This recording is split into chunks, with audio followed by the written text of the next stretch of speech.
Hey, everybody. Welcome back to the Comic-Con Podcast, Season 2, Episode 33. We are recording this on August the 24th. I am one of your hosts for the evening, day, midday, whenever you're listening to this, Justin, a.k.a. Nemesis Prime.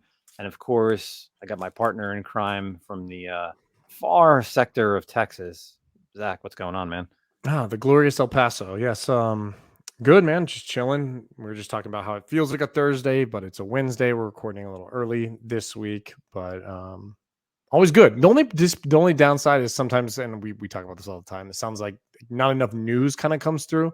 It's like you can have those weeks where like the early news is like Monday, Tuesday, and sometimes it doesn't drop till like Thursday. So there didn't seem like a ton of good news this week, but we found a couple good I think there's articles some good comic book stuff definitely to talk about this week. sure. So, of course, if you're new to listening to the channel, you're listening to us on Spotify, iTunes, Google Podcasts, Anchor FM, and Amazon Music. And also, you could also check us out a week later on YouTube.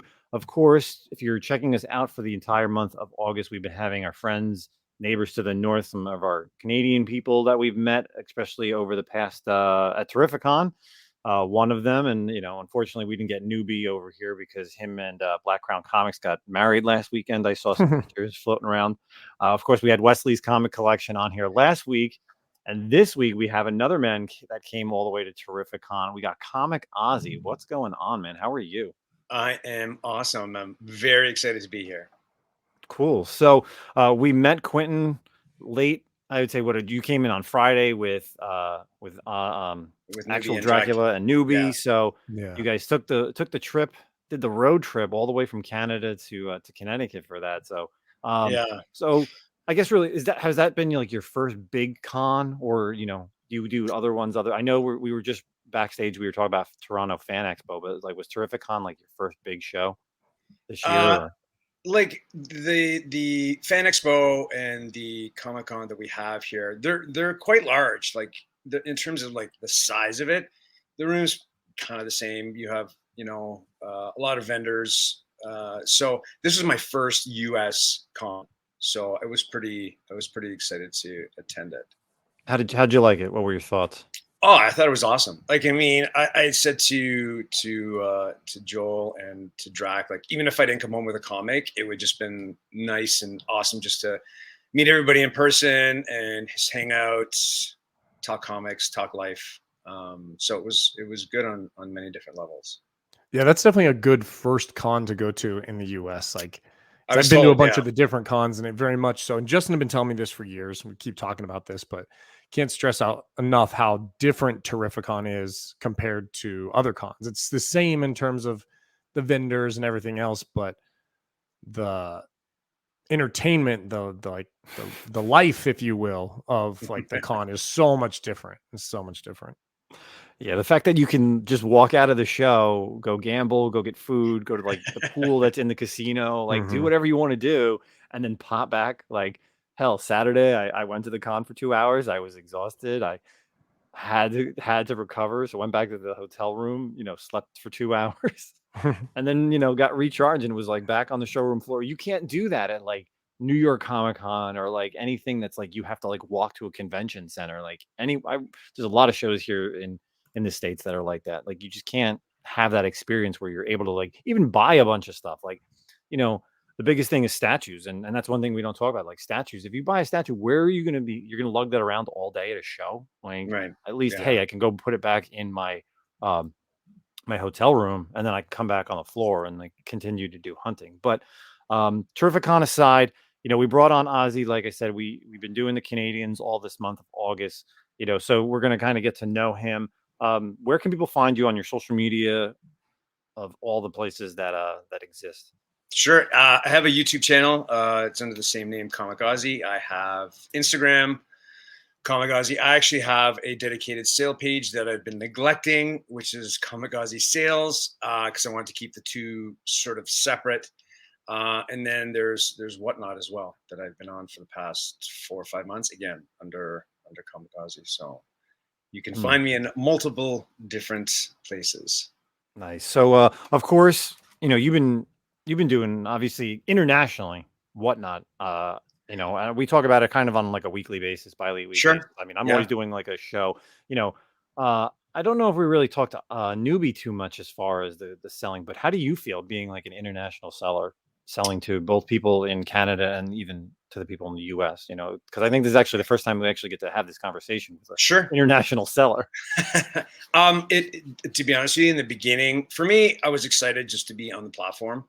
Um, I was really excited to try something new. I'm that type of person. If I'm presented with something, I really go like headfirst into it and put my all into it. So I knew if I'd put all my energy into it, it would be a success to some degree. Mhm. But it had a lot of challenges being international to start. So many people in the beginning were like, "Why is shipping so expensive? Why is it so expensive?" Like that was just like I would feel that question. Like my first 10 shows, like 10 times each show, and Mhm. I just had to apologize. And I had to take I initially knew I was going to be a hurdle I had to get over. So I took a very early stance of giving people tons of free books. And I'm in a position in terms of the books that I have that I can, throw in some free stuff that people can appreciate. So I took down a stance like I'm gonna try and mitigate the cost by throwing in some free stuff, right? But people have to understand too, like the platform like Whatnot, you're getting a deal. You're not most of the Mhm. time like FMV is not really come into play. So people Right. get tons of deals. So they're saving that way. So the shipping, I think now people are getting used to it. And I'm not getting that question as often. Mhm. So yeah. It's been fun. I love it. It's great. Like, I mean, I understand whatever bad press is coming upon it. I can't. I've told myself I need to be successful on it. I'm not going to waver front until something catastrophic sort of happens. So we have a plan, and you just kind of have to stick to it. So Mhm. um, How it's how been often great. are you going like live?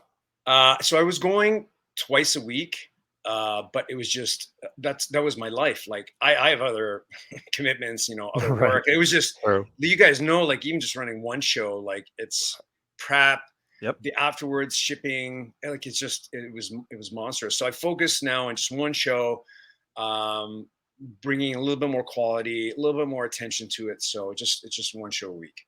Yeah, it's definitely tougher. I know, I do so much prepping. You look at the Right, grades, you try to grade it, you got to right, put in all right. the information, you take the Yeah, photos, you want to make sure everything is good. It's just I hear what you're saying, definitely, and I'm exhausted after trying to do like 2 shows in 2 days or 2 or 3 days, like if I get the opportunity.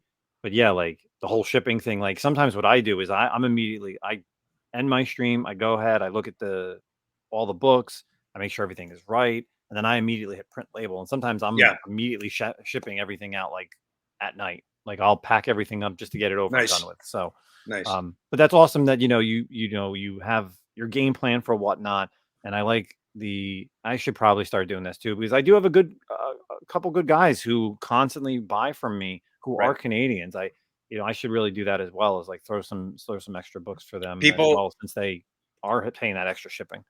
the thing is too, like, I mean, it's the same thing when you do a live stream on YouTube. Like, uh, I'm going to bring up the chat because you have to pay attention to that as well because there's people saying like repeat customers coming in like, oh, he's a great seller. He's very attention to detail. He throws in free books, so people who are new are seeing this in the chat as well.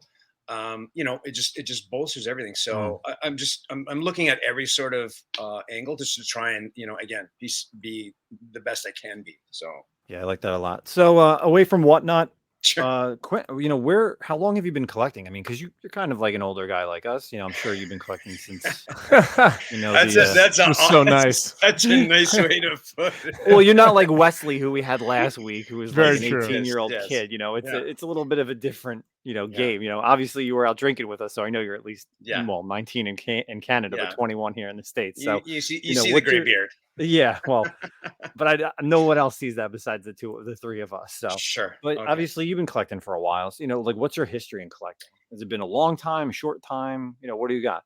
You know, um, like a lot of people, I was collecting when I was young.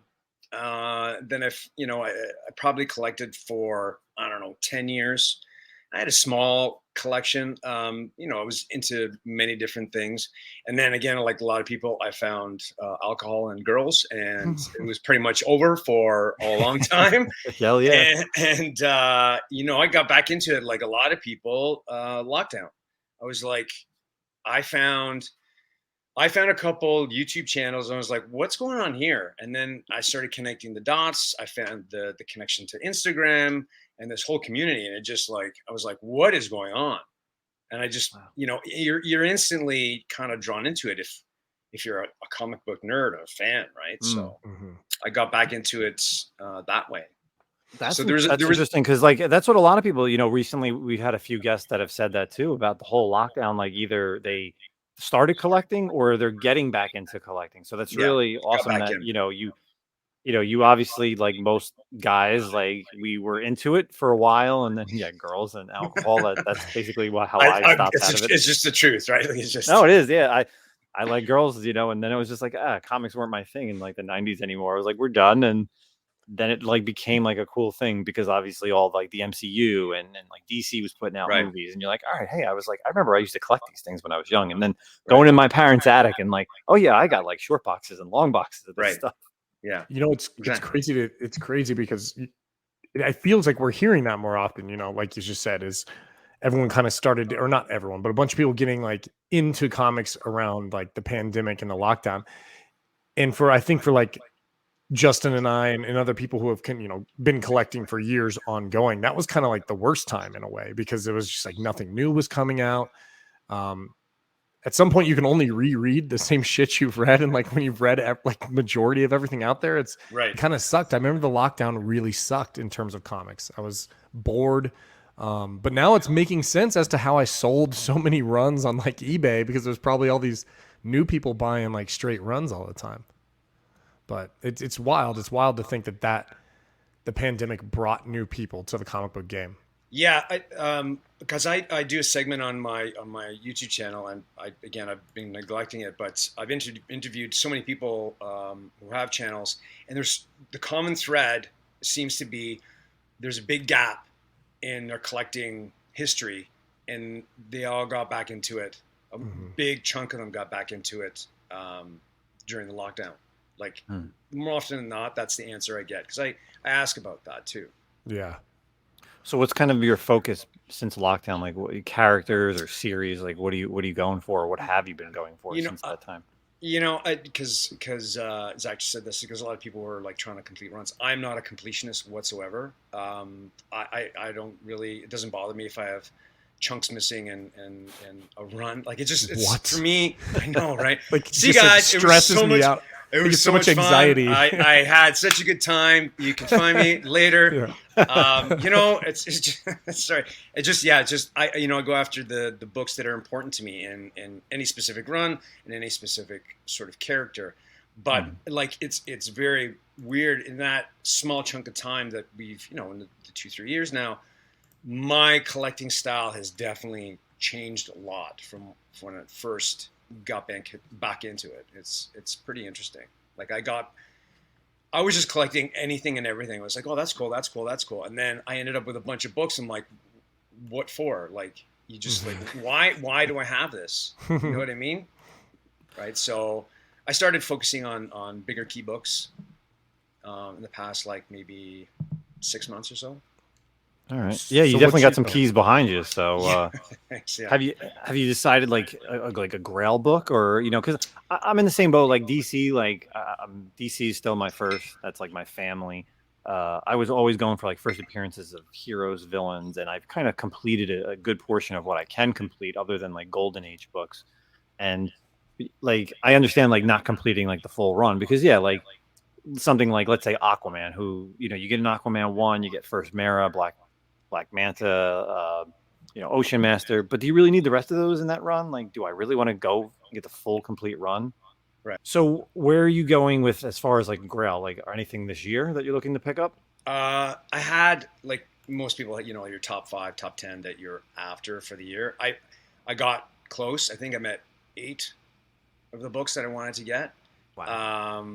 So I got a really lot of nice books this year. I worked really hard, so I definitely treated myself. And I'm also any funds, any capital that I'm getting from selling or you know anything with books, it's always staying within comics.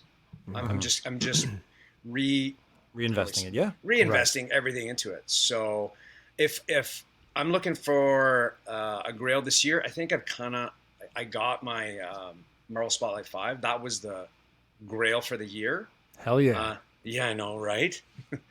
I got that earlier on actually, and it was a nice little find. But overall, I'm after like an AF-15. Ooh, Yeah. All right. Okay. That's not for this year. good hunting. But that I know, right? But that's the overall. That's a goal of mine. Right. No, that's cool. I mean, we always say that's kind of how, if you're doing the hobby right, that's how you do it, right? So like, you sell on whatnot, you sell on eBay. If you're not like, if this isn't your full-time job or whatever, you sell on these different places. And I always tell people like, set a goal, set like, you know, well, I'm not going to choose AF-15, but let's say like, Right. You know, but you asked a Grail, more, yeah, right? right, like a more moderate book, like let's say Right. that Tomb of Dracula book you got back there, you know, so Right. Tomb of Dracula is like your goal, and then you make $20, 40, 60, 80, and then like you said, you save it all up, and then when you get there, Right. boom, you buy that book. I mean, that's how the hobby should be. So, and that's the smartest way to Yeah. do it, in my opinion. Yeah. Yeah. I I've definitely, also- I agree with you on that too. I've also not mastered, but I've dabbled into the art of trading.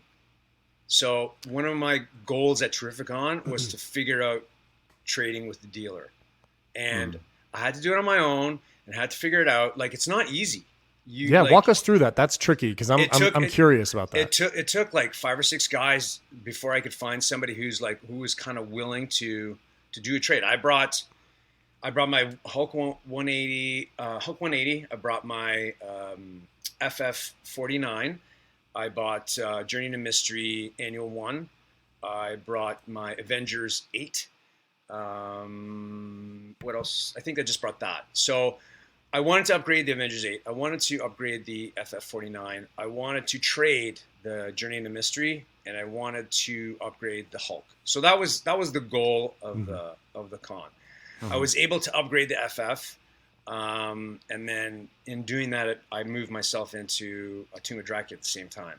It's a very hard thing because you're there with a dealer, and there's a lot of numbers kind of flying around, especially when you have 2 books on the go, because you have to know your you know what stuff is going for, what it was going for, what it is, you know, what it could potentially go for, like because he's downgrading, like he's taking your book. Right. At a lesser grade and trying to bump you up. For lack of a better, like I'm just taking the FF for an example. I went from a 3.5 to a 5.0. So Nice. yeah. But So I you think were thrown in. So what'd you do with that? You traded your old one. I traded and my then- old one, and that one was plus cash. Okay. So when I was sitting there negotiating with him, we came to a nice little deal, and then I looked down. And I was like, oh my God, there's the Tomb of Dracula I was after. I asked him about that, and all of a sudden the FF 5.0 came down in price because I was going to grab that one too. Nice, because they're trying to sell stuff too, and that's I think Right. the tricky part with the trade is they want to get rid of books. They don't Right. necessarily want more books, you know. Right.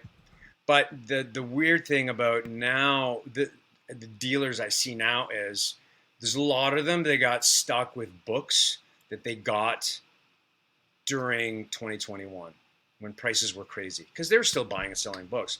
So a lot of them, the problem you're seeing with everybody's like, oh, dealers' prices are too high. They're too high.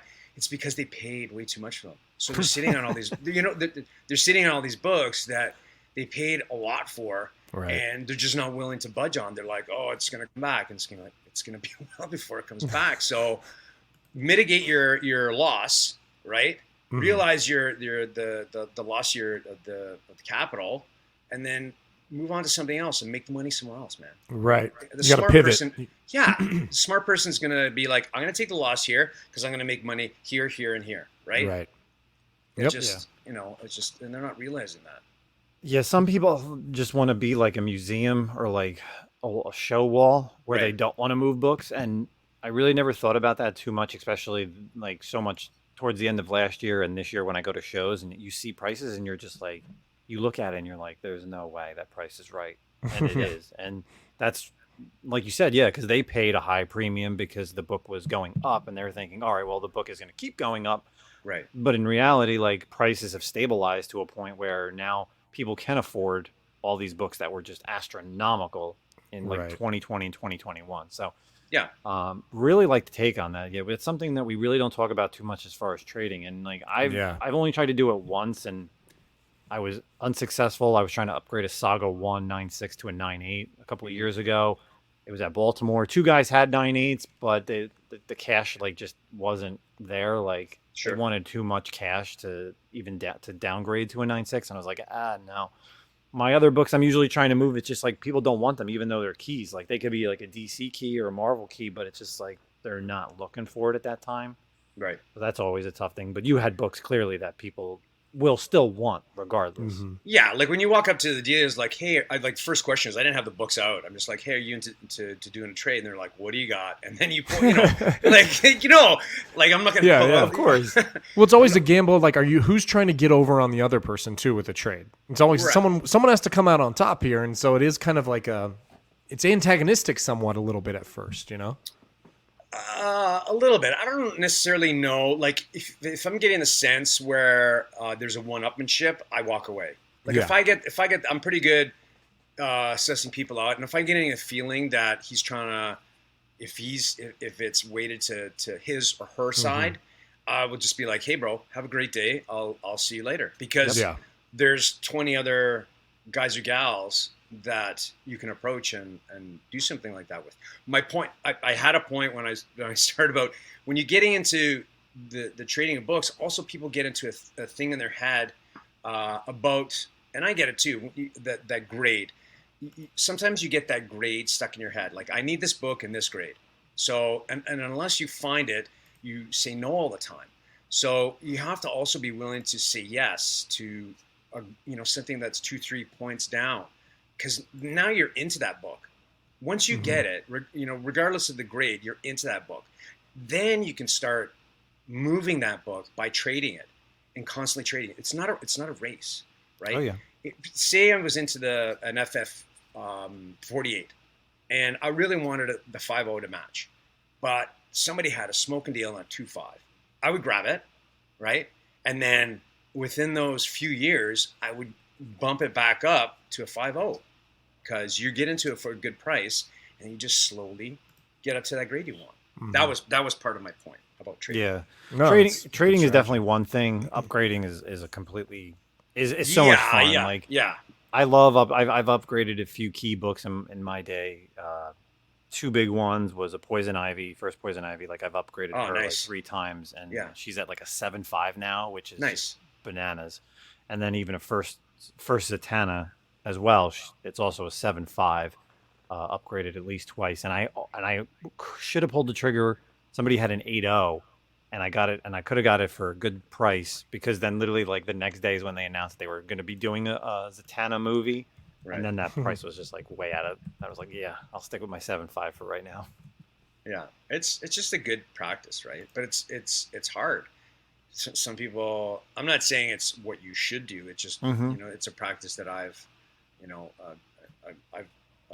taken upon myself to use now. Yeah, moving forward. Gives listeners opportunity to think about it next time they go to a show, because if you have something that you're not attached to as well, like if you just want to get a book and you have something else, like there's some books that I'm trying to get rid of now that I'm no longer attached to. I was attached to them at a point, but we'll move on to something bigger and better that I actually want. Right. So that's cool. Let's kind of move on to some of our articles that we have for this evening. Been great getting to know Ozzy here on the podcast. And of course, you could always find him on any of his YouTube channel, Whatnot Selling, and Instagram, Comic Ozzy. But I think Zach's going to take over some of our comic book news. I think this is right up Zach's alley with what he's currently reading. Yeah, so we got a new article out from comicbook.com, and it has to do with one of the best titles. It's funny, Justin and I were talking about this off panel before the show. Is Teenage Mutant Ninja Turtles is an amazing run right now. I mean, you're like 133 issues in, I think just came out, starting a new event coming up. And yeah, there's a lot of new stuff coming out. So this article is titled TMNT is about to add 4 new mutant Ninja Turtles. So we know that, I'm going to kind of abbreviate this article a bit. We know that since the Turtles have started, we did see the new female turtle, Jenica, join the team. She was, as a character, as a human, she becomes a turtle in around issue 95 and ends up joining as kind of the 5th Ninja Turtle. We also saw recently Venus de Milo, who we knew from one of the iterations of the cartoon, showed up in the comics as well. But what we got back in Free Comic Book Day for Teenage Mutant Ninja Turtles back in April, on the cover and in a couple panels on the inside, we saw 4 new Ninja Turtles, but instead of the classic eyewear across their, like the mask around their face, they had more of like an outlaw type mask, like a handkerchief type thing around the bottom half of their face. So we just solicitations show up in issue 133 that these 4 turtles are supposed to show up again. And it's very interesting because they all have gray bandanas, like I said, with the lower part of their face, but they also have the same weapons as our 4 main Ninja Turtles. So we don't really know who they are. Are they villain? Are they hero? Will they stay villain? Will they stay hero? Which way will they go?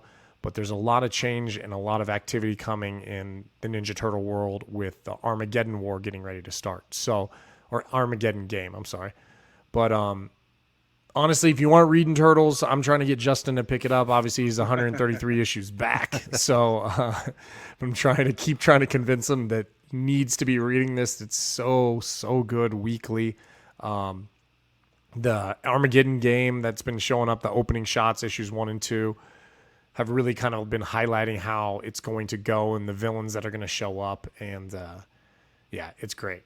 So yeah, I'm excited, man. I like I said, just before we went live, I think with this article, like I really want to get into Turtles. Like I remember seeing, like, the last Ninja Turtle book I picked up was the Free Comic Book Day, and this is really going back far. It's got to be at least 6 years, was when Donatello died. Spoiler alert for anybody who doesn't know that, over the past bunch of years. And then he became Metalhead, right?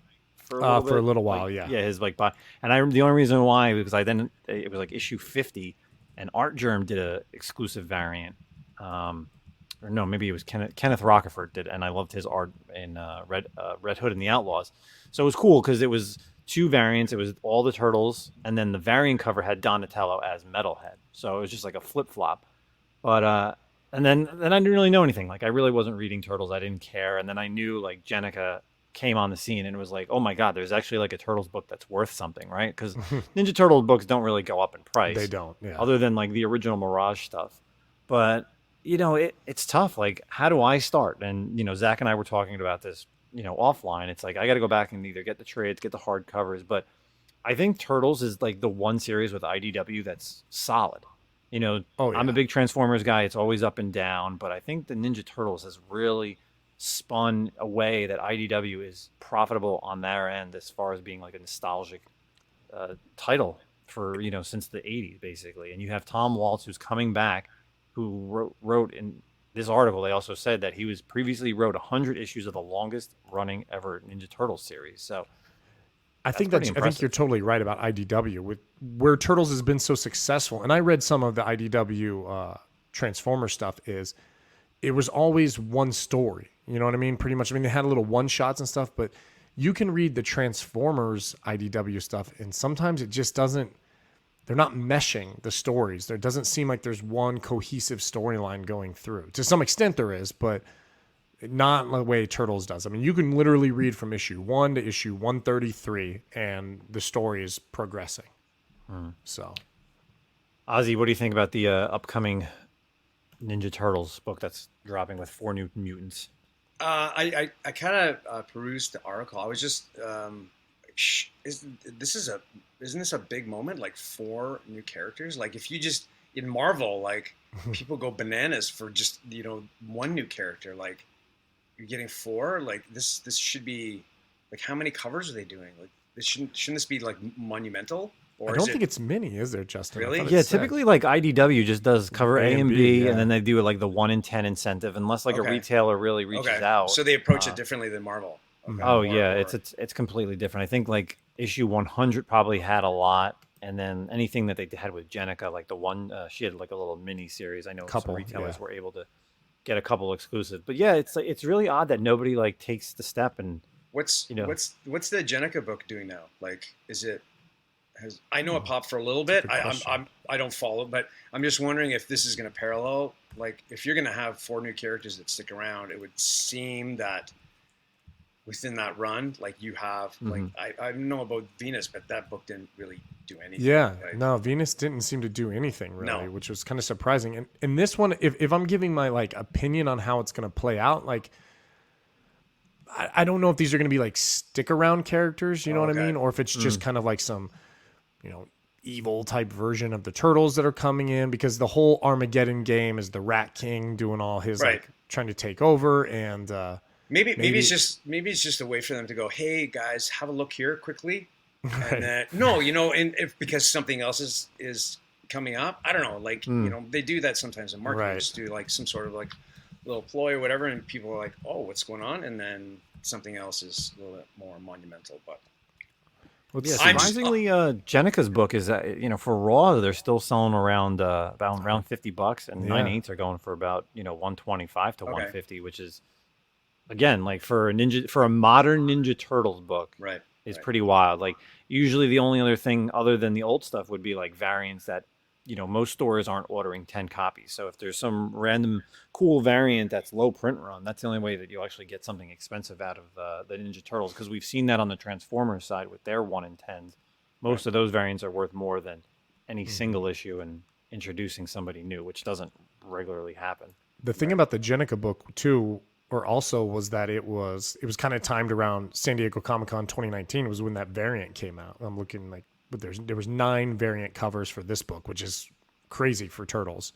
And that SDCC 2019, I mean, that's looking at like a raw near mint $575 book. Oof, wow. So Hmm. crazy. Wild. Well, and then when does 133 come out? I think it's solicited for. Let's see, solicited for October. Okay.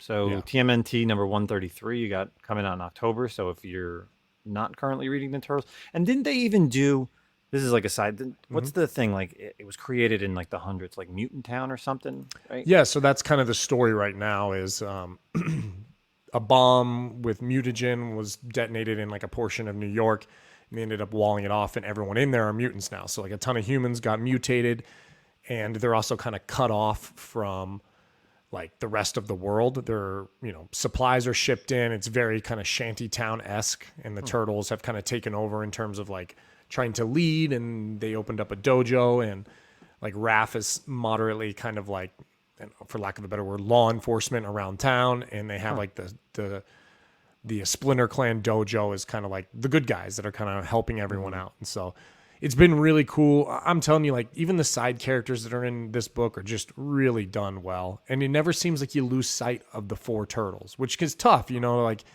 introduce new characters, make them interesting, but you can't ever move on from the Justin, you know what this reminds me of as I'm speaking out loud? This is the problem that you get with like the Fantastic Four. Maybe they need to take like a page out of the Turtles. It's like the Turtles do well with your core 4 and they never move on from them. They're still very, very interesting throughout, but they do a better job of bringing in new characters to make the story good. We were just talking Hmm. about Fantastic Four, what, last week? Yeah. Yeah, last week about that. So, yeah, it's I'm excited because obviously this article is perfect because next week they're coming out with that Teenage Mutant Ninja Turtles Cowabunga collection for video games, which is Mhm. dropping all the old school Ninja Turtles games like Cool, Nintendo, Super nice. Nintendo, Game Boy, the fighting ones, like arcade edition. Like I'm super excited to play that. So maybe that'll like reinvigorate myself to really go ahead and read a new series. Like I'm always trying to check out new series that come out, more modernly. But I mean, this is obviously an ongoing thing that I can definitely go back and pick up trades, and then by the time I get caught up, then I can start reading it more on a weekly basis. Because yeah, starting it now,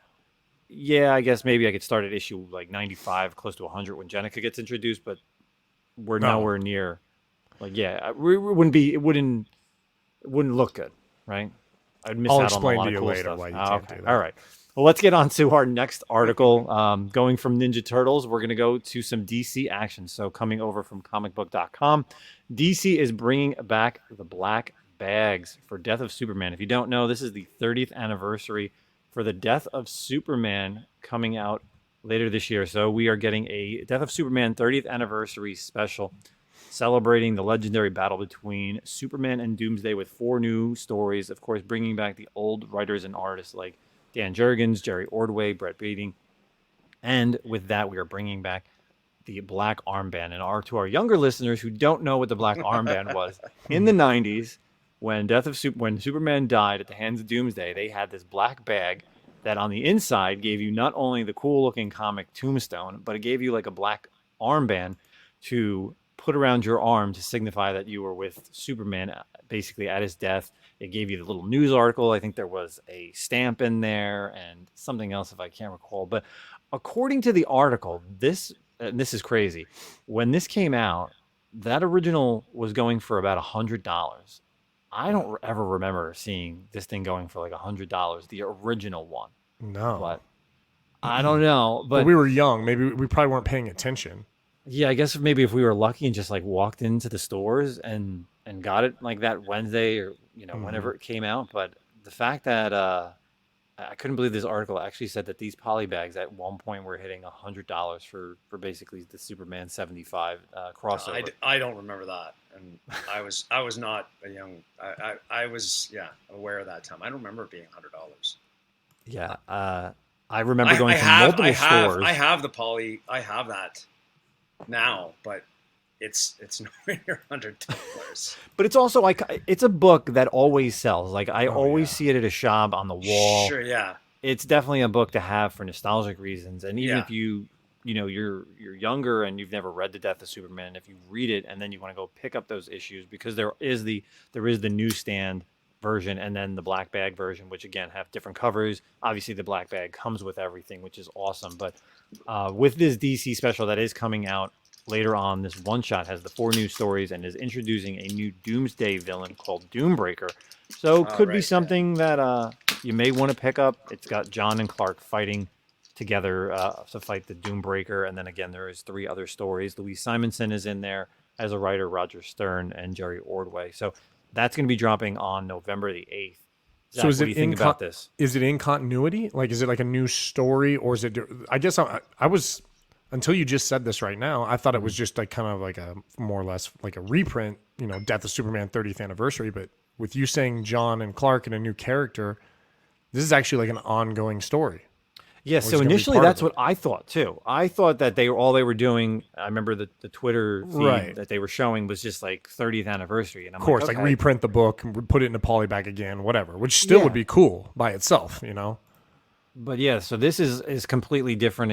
Obviously not visually, but you have the black bag, and then there's different variant covers. One of them is kind of a great homage, like going from the time that we first meet Doomsday in like the green suit all the way to the end where he's his fighting. nurse's outfit.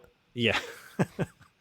All the way to the end where they're literally punching each other in Metropolis to their deaths. But yeah, the fact that this is like new storyline, I think people are unaware of this and maybe something that people want to pick up come November. So what do you think about this, Ozzy? I know, again, we were talking about this before. Yeah.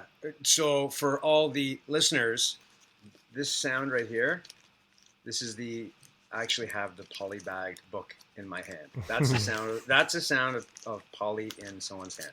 For all you newbies, you new youngsters, they don't do Polybags so much anymore. So yeah, right.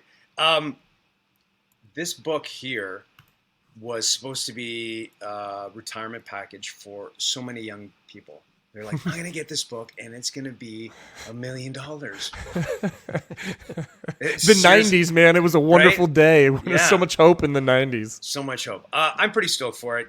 Again, like you said, Zach, like if they were just do this, put this in the Poly and just reissue it, I'm definitely going to buy it. Like, yeah, it's just something cool. I don't know what the storyline, I don't know if they're rebooting or, but it's a cool idea. But when you send it to him, like, 30 years. It's like, it's 30 years? Right. Like it had to, really sink in. Yeah, it's wild to think about it that, and then the next thing would be, Bane breaking Batman's back.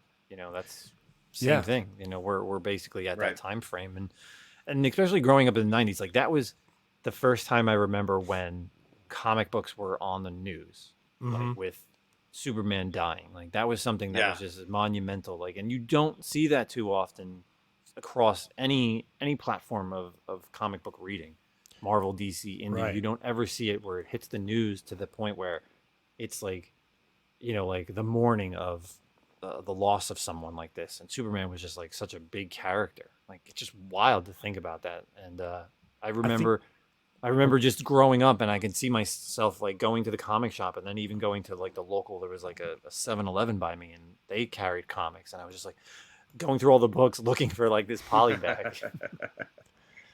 I think and it's hard to realize too this day and age, because you think about it, like there was no internet back then. There was no Yeah. internet. There was no digital reading of comics. Like Justin just said, it was either shop, grocery store, or gas station that you were picking up comics from. And so to have that book come out and it to be on the news, like the New York Post and stuff, like publishing in the obituaries the death of Superman. I mean, it's so crazy because obviously we're growing up in an era where Marvel has the lead, right? Definitely right now, Marvel is the big cat. But if you look back on like monumental, if you look at like guys like us who've been collecting for 30 plus years, monumental events, like Justin said, until you said it, I probably would have had, if I had to think about it, said it. But you're right, the breaking of Batman's back. So it's DC. You got the death of Superman, which was massive. That the Bane and Batman. What do you have in Marvel? I mean, like when Cap died during Civil War, I felt like they tried to do the same thing, like they did the obituary thing in the newspaper, but I don't think it was the same. I don't know. It's Yeah, kind of telling. I agree with you. Like, I mean, even I can still remember walking to the LCS, like seeing, I think there was a whole, like even posters and stuff like that. You knew this was coming, right? Mm-hmm. And I do remember actually seeing it in the newspaper here in Toronto as well. Like it, and that's why we kind of thought like, this is a huge event. So we have to have these books because this is going to be, moving forward, this is going to be the biggest thing in comics because it's everywhere. But, Right. The way it kind of goes, it's, Yeah, I think how you were speaking regarding Marvel, like I think Marvel, I remember was Dan Slott was on like Good Morning America or something when he talked about killing off Peter Parker. That was a big one, but That's the only thing I can like remember from the Marvel side, like where something astronomical happens. Because it's like there's really no like Iron Man, Thor, the Avengers. Like there's really not that's not as popular as Peter Parker, Spider Man, and especially like being here on the East Coast, New York. Like I could see why they would have that in the news. I guess I don't know. but even back then, it was more Punisher was in like he was in the spotlight like during that time. He was more popular. Maybe it was a little bit before that. Like Wolverine was kind of like a little bit more popular. Like Thor and all those characters were definitely not on the forefront. But Spider-Man has always been. But yeah, you're right. Like, I mean, I'm trying to think, has there been an event in Marvel and around that time? Like, I mean, you'd think that they would like, volley it back, like, volley it back to DC with a play of some sort. my only answer is like Cap being shot on the stairs there during after Civil War. I mean, that's really the only thing that stands out to me that was moderately equivalent to the hype that like Death of Superman and Breaking of the Bat kind of came to. And obviously it didn't. I think what makes Death of Superman so strong as well, and people read, when you read Death and Return of Superman is like the real story. And the death is like not even the best part. Like the return, like the reign of Superman and stuff, that storyline after the death of Superman is some of the best writing in like DC and in Superman history, period. It was just so good with the 4 Supermen. And I mean, if you haven't read all that, grab that omnibus and burn through it because it's good stuff. It's I real still good think stuff. I have volume. Like I have my the original Death of Superman run, the Reign, and then I remember I think I still have it next to my trades is like the original first printing of the Death of Superman, like the original one that came out in the 90s. Like it's all beat up, but it's still like an original first printing, and it's so cool to like flip through because I remember reading an article, and I can't remember if we talked about this last year on the podcast, but the way that the Superman is done, the Death of Superman, is by the time you get to that 5th issue, everything is more on like one panel giant battles where everything is, I think it starts as like 4 pages, and then it drops to 3 panels, 2, and then 1 as you get to Superman number 75. And you wouldn't realize that unless you read that somewhere. Because, and when you go back, when I went back and read that, I was like, oh my God, that's right. Like every page when you open up Superman 75 is like That's cool. a monumental battle. Like it's not just like Mhm. little panels. It's like one panel is the entire page, and it's just them beating the hell out of each other, and you seeing Metropolis in the background. So, yeah, if you have not read it, absolutely get out there and read The Death of Superman, like Zach said in the rain. So, um, let's get on to what are we currently reading, because we're talking about all the stuff that we're reading, but what are we currently reading? So if you're a new listener here on the podcast, we always end our shows with what are we currently reading. So whether it's a new series that just came out this week, something that we've been reading for a while that, maybe needs to be talked about, or something old that, we picked up, and maybe next week will be Reign of Superman and Death of Superman for myself. So for this week, there's so much that came out this week, I believe, like for Marvel, DC, Indie, there was so many books. So I got 2 this week. I got an honorable mention, Grimm number 4, continuing the series from Boom Studios. Of course, you got Jessica Haro just continuing her story, trying to find out who she is, why was she able to walk amongst the mortals. And it brings her and her cohorts to Las Vegas to look for Death himself, because she has Death's sight. Really enjoying this series. Of course, it's written by Stephanie Phillips, and funny story that we never talked about here on the podcast. At Terrificon, Zach and I were in the elevator going down to the showroom floor, and there's this good-looking girl like in the elevator with her mask on, and we're like, we kind of was like be like, oh, you're going to the show type of thing, or we didn't know if she was just attending the show or if she had a booth or vendor, who knows. But then, of course, as we're going through Artist Alley, we see her sitting down behind the booth, and it just says Stephanie Phillips, and I'm like, we were in the elevator with Stephanie Phillips and we didn't do anything. Like, And it happened like multiple times. I feel like we saw her like in passing, like close by, like multiple times. So the rest of the time. Yeah. So again, Grimm number 4 just came out this week. But you know what? I am going to give everyone a crazy pick of the week. Avengers Forever number 7. Okay. I cannot believe this book. So they talk about it being the most broken Thor in the multiverse. So he's seen Asgard burn. He's seen Mjolnir defiled him. Defiled him, basically, because he can no longer lift the hammer. But it's really interesting. Basically Mjolnir, he's sent to Earth. He can't pick up Mjolnir, but what's happening is it follows him around. So everywhere he goes, it kind of floats behind him, kind of like it trolls him. Yeah, it's just trolling him the whole time. And he basically finds himself in front of I'm gonna completely butcher the name. It's like Kung Lu, the guardian of the immortal Iron Fist. So the Thunderer, yeah.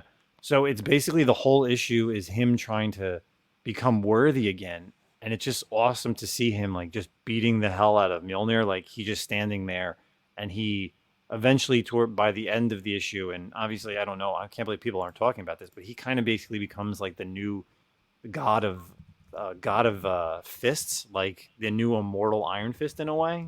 I know you read it, Zach, right? Yes. Not necessarily the immortal Iron Fist, because there's no way for him to become that. You'll see as you read the book, but he is like the unworthy fists is what they call him. Mm-hmm. Yeah. So yeah, it's awesome. It's really cool. I'm surprised you liked it so much, though. Yeah, because you know what it is with the Avengers stuff. The Avengers Forever is the only series that I'm kind of reading like on and off, because I'm not caught up on everything else. But I figured, you know what, this is a series that I've been picking up, especially with the Captain Carter stuff, and you can kind of read it because it's out of continuity a little bit, and it's got like the Deathlocks in there. But this issue, I like the cover. I was just like, I was like, I've been reading it for a while. Let me go ahead and pick up this issue. So yeah, my pick of the week is Avengers Forever number 7. Ozzy, what about you? What are you currently reading?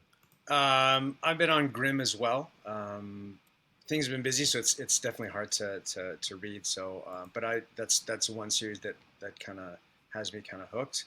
I haven't read this issue. Just grabbed it today, but yeah, I'm kind of looking forward to it. I have high hopes for the series, to be honest with you. Like, I think. I think it could develop into something pretty cool if they handle it kind of right. I like that sort of. How do I say this? It's not really genre, but it's just like, I was really into sort of like the gothic stuff when I was younger and all that stuff. So it reminded me a little bit about it. Like, you're not a devil worshiper, but it's like you're talking about the devil, but you know what I mean?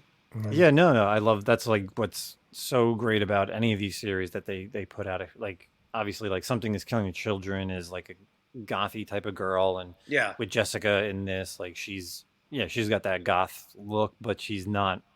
From I guess even when I remember like It's the approachable. previews reading it. Yes, exactly. It's something that you can read, not satanic stuff, even though they are in hell. Yeah. Like, I mean, you want to be a fan, but you don't want to participate in a lot of stuff. True. Yeah. So, anything else you're currently reading other than Grimm, even if it's No, not just something that you picked up this week, something that you've been I ongoingly reading? um I was on What's the Furthest Place? With the furthest place from here. Okay. Yeah. That was pretty good. It's been a while. I think I finished it. Did I finish it? No, I didn't finish it. It was on that. It hooked me. I'm bad sometimes. I'll get like into 3-4 things, and then I don't have ADD, but then I move on to something else. It's just because again, like I said, I'm not a completionist, so maybe that has something to do with it. I don't know. Yeah. I'm That's bad that it's, way, not everybody's a reader on a weekly basis like Yeah. us, but yeah. that's When good that you don't. when I have time, I definitely do. Nice. So, Zach, what about you? What are you currently reading? So honorable mention this week will be Robin number 17. Into this Robin run, which I think, and Justin, I want to know what you think about this too. I think it's been a very, very strong. I know you're also, preface this by saying, I know you're a massive Damian Wayne fan, and I'm there. He's not like he's not my favorite. And sometimes I find him to be kind of petulant and annoying, but I've really found this run to be strong, like a really strong Robin run. And kind of like Justin and I always talk, it was the perfect length. It's like 17 issues total with an annual. And obviously you had the Shadow War, which was a good little crossover right in the middle of a strong run, which I thought was good. This whole run, like I said, very, very good. And there's not a lot of Batman in it, which I think shows you how strong the run is, right?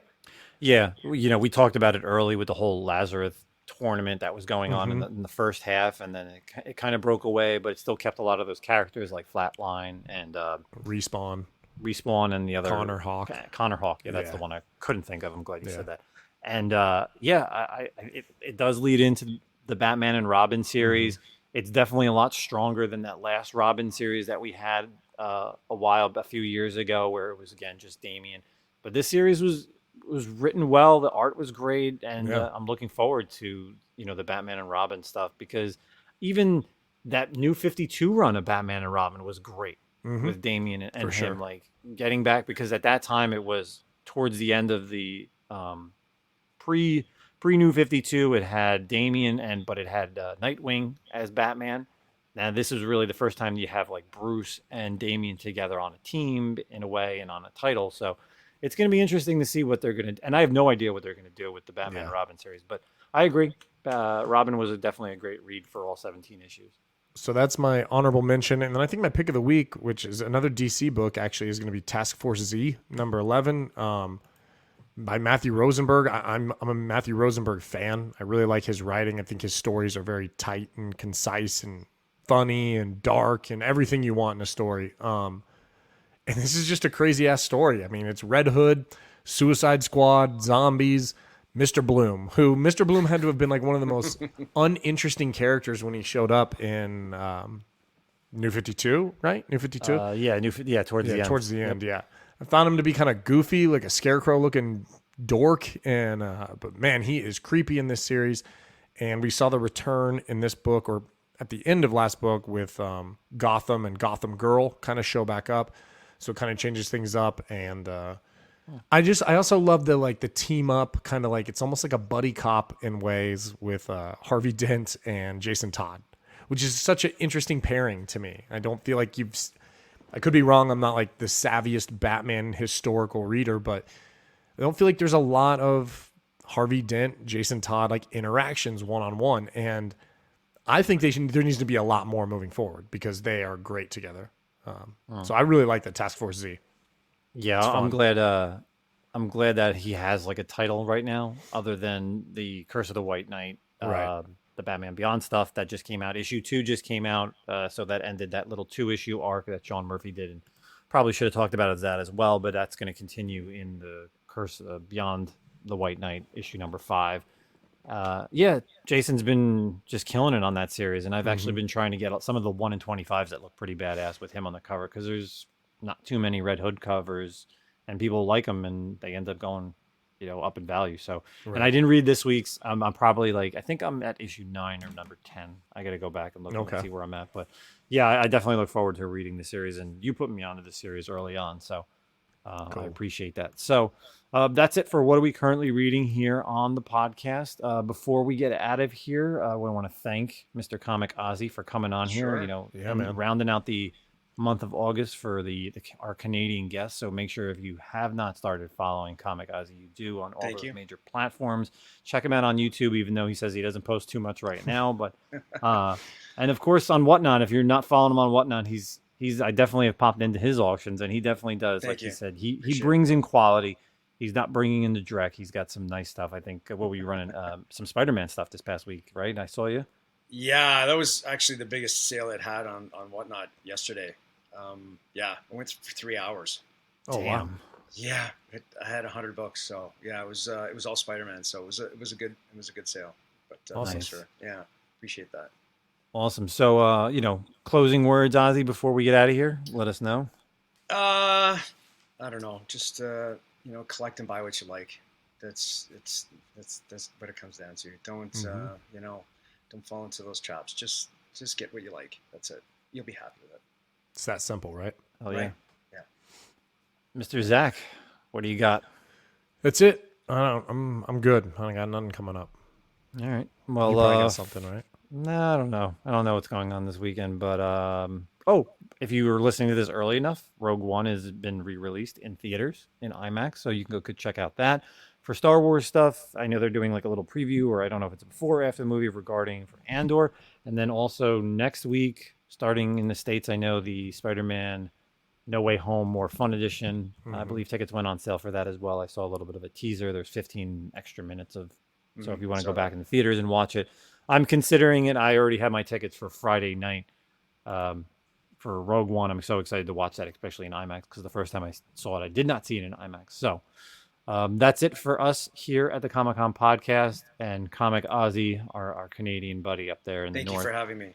Of course, Season 2, episode 33. Thanks everybody for checking it out. We'll catch you next week. Peace out.